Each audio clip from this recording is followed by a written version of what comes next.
এই মুহূর্তে শয়তান উপস্থিত হয়ে যায় গুমরাহ করার জন্য, আল্লাহ সম্পর্কে বাজে মন্তব্য তার মধ্যে ঢুকিয়ে দেয় এবং তার বেখেয়ালি করে দেয়, যাতে করে সে লা ইলাহা ইল্লাল্লাহ বলতে না পারে, আল্লাহর উপরে ঈমানের উপরে সে টিকে না থাকতে পারে।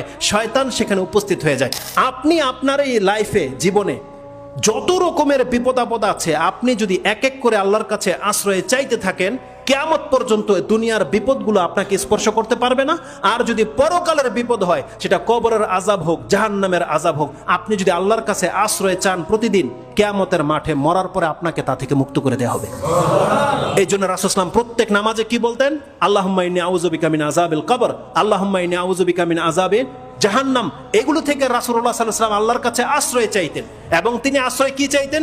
আল্লাহুম্মা ইন্নী আউযু বিকা মিন ফিতনাতিল মাহিয়া ওয়াল মামাত, আল্লাহ আমার জীবন এবং মৃত্যুর ফিতনা থেকে আমি তোমার কাছে আশ্রয় চাচ্ছি। এই হাদিসগুলো আপনি কখন বুঝতে পারবেন? এই হাদিসগুলো দিয়ে বুঝতে পারবেন যে মৃত্যুর ফিতনা কি। মৃত্যুর সময় আল্লাহ সুবহানাহু ওয়া তাআলা সম্পর্কে বিরূপ ধারণা চলে আসা, আল্লাহ সুবহানাহু ওয়া তাআলা সম্পর্কে ঈমান না থাকা, এটা হচ্ছে মৃত্যু অবস্থায় ফিতনা। রাসূল সাল্লাল্লাহু আলাইহি ওয়াসাল্লাম সেই ফিতনা থেকে আশ্রয় চাইতেন। এবং রাসূলুল্লাহ সাল্লাল্লাহু আলাইহি ওয়াসাল্লামের আরেকটা হাদিস দিয়ে আমি আপনাকে প্রমাণ করে দেব যে রাসূলুল্লাহ সাল্লাল্লাহু আলাইহি ওয়াসাল্লামের ঈমান হলো, এবং আমাদের জন্য যে মেসেজটা রাসূল সাল্লাল্লাহু আলাইহি ওয়াসাল্লাম রেখে গেছে, রাসূল সাল্লাল্লাহু আলাইহি ওয়াসাল্লাম আমাদেরকে শিক্ষা দিতে চেয়েছে যে প্রত্যেকে জেনে রাখো, মৃত্যুর সময় কিন্তু শয়তান উপস্থিত হয়, অতএব তোমরা ওই অবস্থা থেকে আল্লাহর কাছে আশ্রয় চাও। ইমাম আবু দাউদ রাহিমাহুল্লাহ হাদিসটা কি কোট করেছেন? আপনি সালাতের অধ্যায়, এটা হচ্ছে তার 2 নম্বর অধ্যায়, 367 নম্বর পর্বে 367, হাদিস নাম্বার হচ্ছে 1552, এবং নাসাইতে রয়েছে হাদিসটি 1552। এই হাদিসের মধ্যে আপনি পেয়ে যাবেন রাসূলুল্লাহ সাল্লাল্লাহু আলাইহি ওয়াসাল্লাম থেকে আবিল ইয়াসার তিনি বর্ণনা করছেন, কানা আন্না রাসূল সাল্লাল্লাহু আলাইহি ওয়াসাল্লাম কানা ইয়াদউ, রাসূল সাল্লাম যেই দোয়াগুলো আল্লাহর কাছে করতেন তার মধ্যে একটা দোয়া, যেটা আজকে এখান থেকে মুখস্থ করে যাবেন।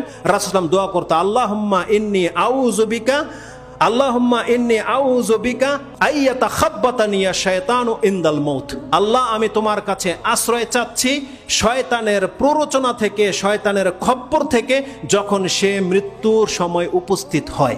তার মানে রাসূল সাল্লাল্লাহু আলাইহি ওয়াসাল্লামের এই হাদিস প্রমাণ করছে যে মৃত্যুর সময় শয়তান উপস্থিত হয়।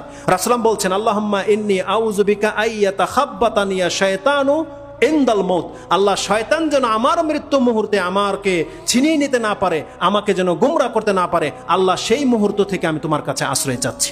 তার মানে বোঝা যাচ্ছে শয়তান সেখানে উপস্থিত হয়। আর আল্লাহ সুবহানাহু ওয়া তাআলা মুমিন বান্দাদের সাথে কি করেছে আল্লাহ বলবে? আল্লাহ সুবহানাহু ওয়া তাআলা আমাদেরকে শিক্ষা দিয়েছে, যেই ব্যক্তি তার ঈমানকে বাঁচিয়ে রেখে মরার পর্যন্ত পৌঁছে যাবে, ওই মুহূর্তে ঈমানের দায়িত্ব, বাঁচিয়ে রাখার দায়িত্ব আল্লাহ সুবহানাহু ওয়া তাআলা তার হাতে নিয়ে নিয়েছে। আল্লাহ বলছে তুমি তোমার ঈমানকে বাঁচিয়ে রাখো, মৃত্যু মুহূর্তে বান্দা, যেহেতু আল্লাহ বলেছে আমি তোমাকে সার্বিক নিরাপত্তা দিয়ে দেব, এটাই হচ্ছে নিরাপত্তার গ্যারান্টি। যার ঈমান নিয়ে সে মরতে পারবে, সে কবরের আযাব থেকে বাঁচতে পারবে, জাহান্নামের আগুন থেকেও সে মুক্ত হতে পারবে।